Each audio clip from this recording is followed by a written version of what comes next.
It was not me who stopped. I was actually doing things that I actually understand. I understand everything. Why would you actually stop this? This is a really ridiculous argument.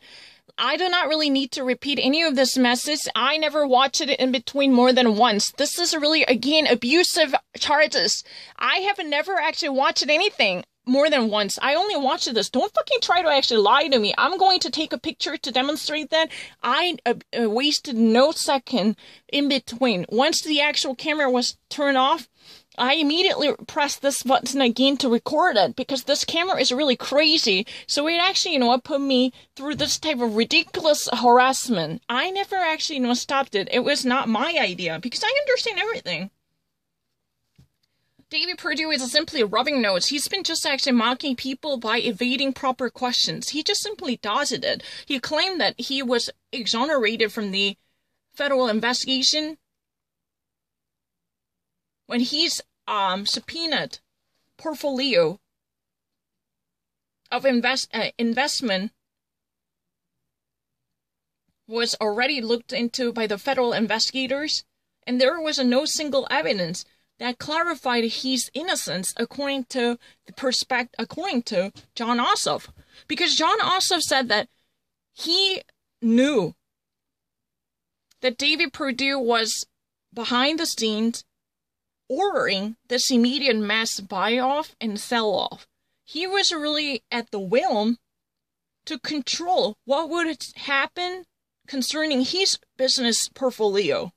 He was the one who's been investing his money into certain lucrative sectors as if like plundering the minefield.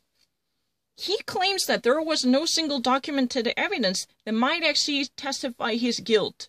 However, there are clear indications attesting to his deep involvement with his deliberate investigation. I don't really need to think about any of them. To me, I really understand everything. I hadn't missed nothing. Then don't you fucking try to say that I would never understand. There is no gap. This is really not true. You know what? I will actually prove my innocence by taking picture of this recorded time.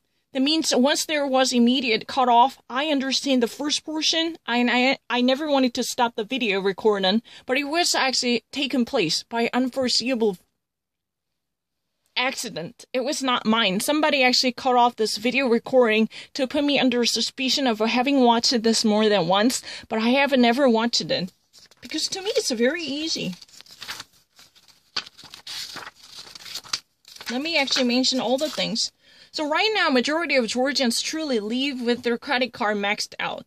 They always relied on more of loans, relying on the private institutions where they would actually take out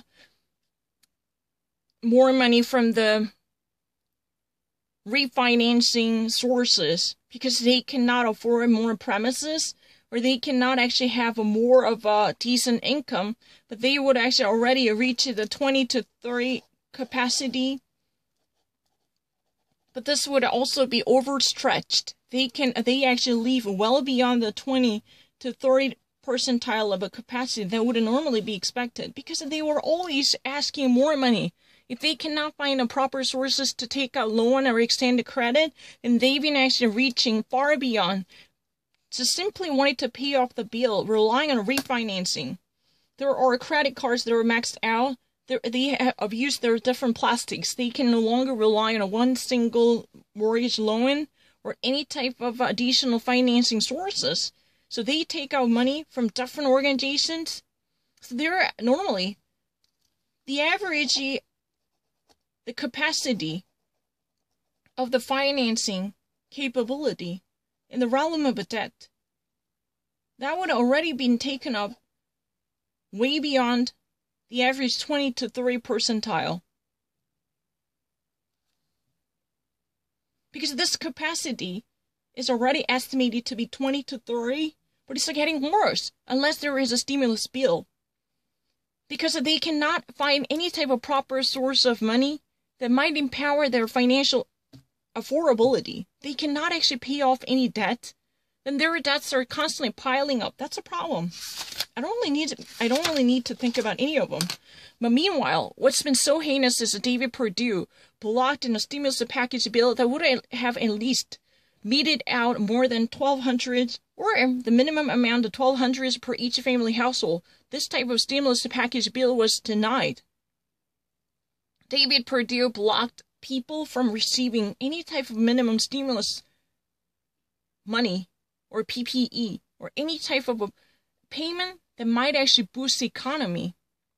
That's really the problem. He was actually, he was really busy hoarding up lucrative stocks, and eventually, some of relevant portfolio of his formal transaction were indeed subpoenaed. His portfolios were being viewed by people in the low authority. That's really the case. I don't really actually miss a single thing. It's very obvious that there was a certain person who actually cut it off, although I understood everything. I never had any difficulty. To me, it's really easy. David Perdue is basically rubbing the nose of people. I'm actually very strong with the economic, and it's just actually misclicking. I understand everything.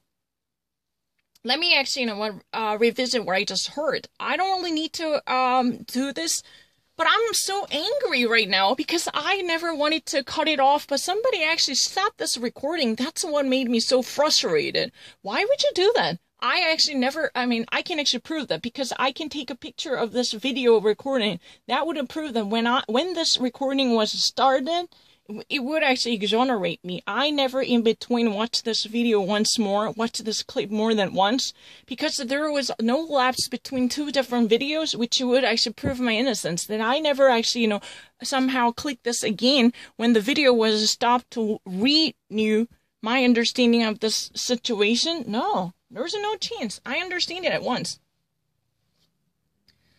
David Perdue's investment portfolio and the relevant documents were subpoenaed by law authorities, and there was no clear indication that he was seriously flawed and corrupted.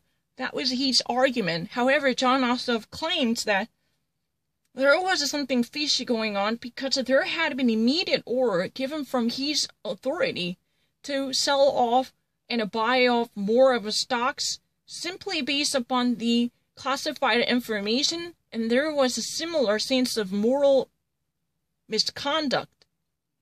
Because this could eventually be a federal crime, since he would be responsible for abusing his seat and privilege to enrich his personal wealth. And that's a serious malfeasance, because it's morally heinous for him to trade off stocks when he was informed of the secretive information for the national security because of his Senate seat. There had been a subpoenaed document. However, following from a more detailed information, there was a clear evidence that clearly indicated that the transactions occurred in the portfolio of his, whether buying off and selling off stocks, were likely to be at the disposal of his. He was fully engaged with this type of transaction, and he's determined the will was part of this broader economic decisions concerning his portfolio. For that reason, he would never evade the charges that he abused his power to accumulate his wealth. This is really part of the evidence. That's really the reason why he would never really want to be part of this debate, because he never submitted any type of documented, concrete evidence that truly proves his innocence. No shred of information that might be approved by the authoritative organization would be given out to clarify his exoneration.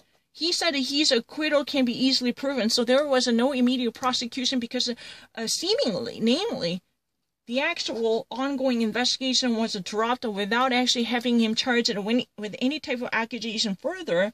That's true. However, if there would be a more further investigation, that would leave nothing to imagination and leave no stone unturned.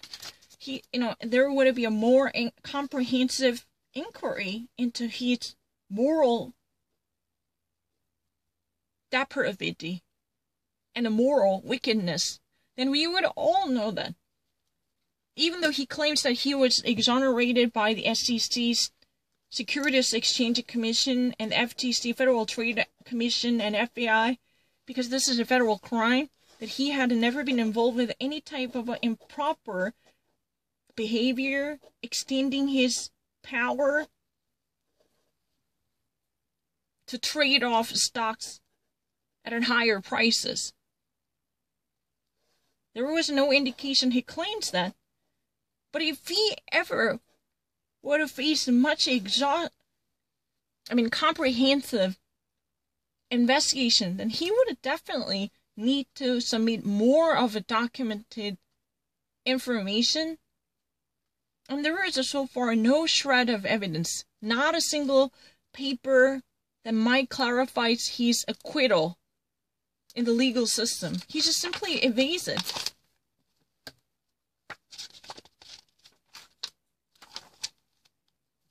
So right now, when David Perdue is accumulating his wealth, the actual circumstances for people in Georgia would be worsened than ever before. Most of people max out their credit card. That means they reach the limits imposed on their credit card loans. They can no longer swipe their credit card because it would be declined. No more transaction would be available because they somehow maxed out. That means they already reached the limits imposed on the credit card lending. So no more transaction wouldn't be valid, and they would even actually pump out the money from mortgage loans. Their monetary liquidity already reached its 0 percentile. Because whatever type of a credit extension was done, they actually pumped more money into the market. However, there is no single household that might actually benefited from this, unless there is a stimulus bill that would have pumped immediate cash into the hands of everyday people. That means unless there is a disposable cash distributed to everyday households in the name of a stimulus bill or relief package, there is nothing that might actually help this economy. They already actually ran out of any type of mojos. The premises that are actually being burnt out, they already actually reached almost the maximized limit in terms of the capacity. The average premise limitation, the debt limitation, would it be well beyond the 20 to 30 percentile?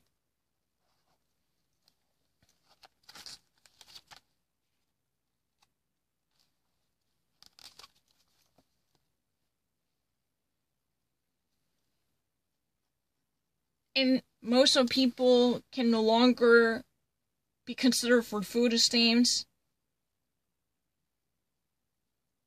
I mean, every possible source of income would be burnt. This is really the message, the gist of the message. In between, David Perdue denied the stimulus package that could have handed out $600 per each family household.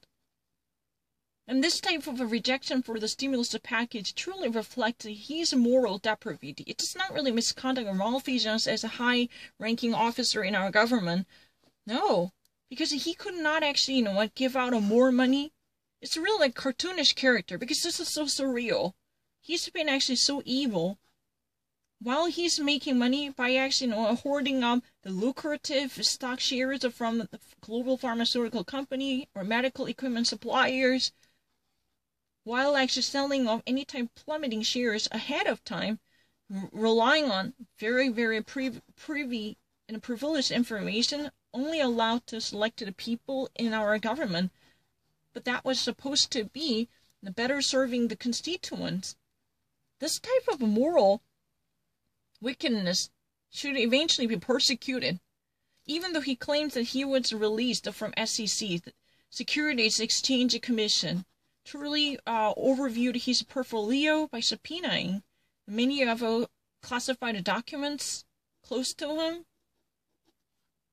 Yeah, but indeed there was no attestation of the wrongdoing. He claims that. That's really the reason why his inquiry was dropped without bearing any consequences. However, he so far submitted no single documented paper, not a single shred, that might clarify his obfuscated tactics. If there is a serious inquiry taken over by the feds to look deeper into his insider information and the malfeasance, and his morally dubious conduct, then there could be more, because there was a deep involvement that was alleged by many of the sources close to him.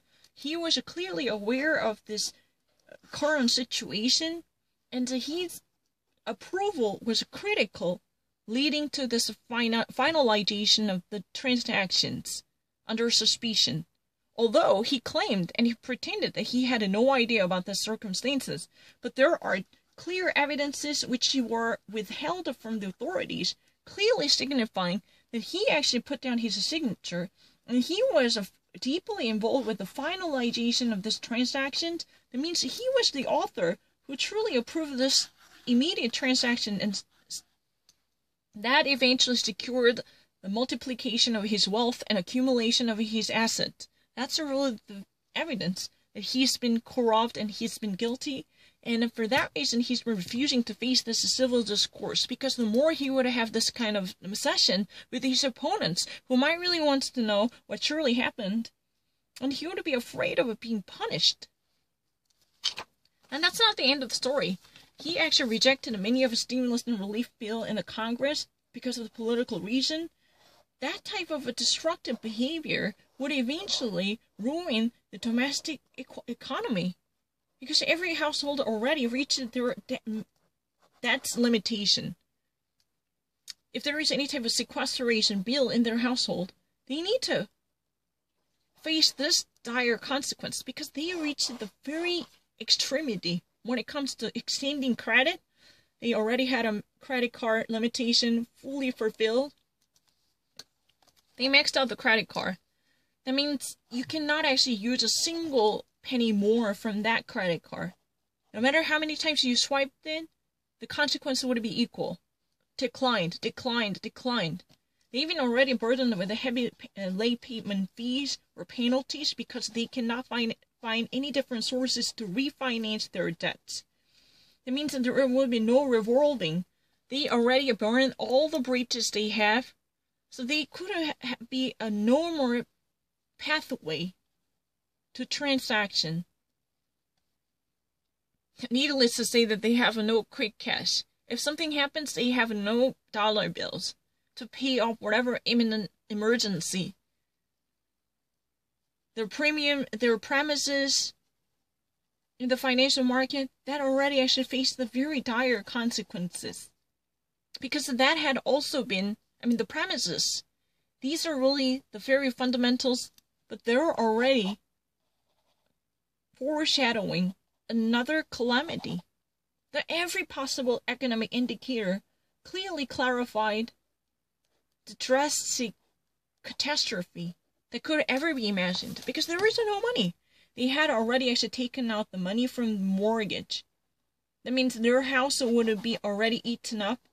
So they would have probably owned less than the 70th percentile, or even in a series of cases, the less than 50th percentile of the houses, because most of them are already possessed by the banks to refinance their debts. In that way, they would have paid off the bills. And the actual premises, and the debt financing proportion would be beyond the scope of a 20th percentile and 30th percentile. And this is getting worse and worse. And more debts are piling up. The actual ratio between the proper payoff and indebtedness will also be so gloomy. They cannot pay off their healthcare premiums because they have no more cash. They just simply abuse every other possibility to round up more of a pocket money, so there would be no disposable income, or there would be no discretionary income that would allow them to pay off in proper victuals or necessities in their life. So many people decide to drop out of the healthcare recoveries in the midst of pandemic crisis, or they decide to be burdened with the high interest rates, because otherwise they cannot find any single source to have a cash flow. In the midst of these circumstances, they refused to pass a bill in the Congress, which would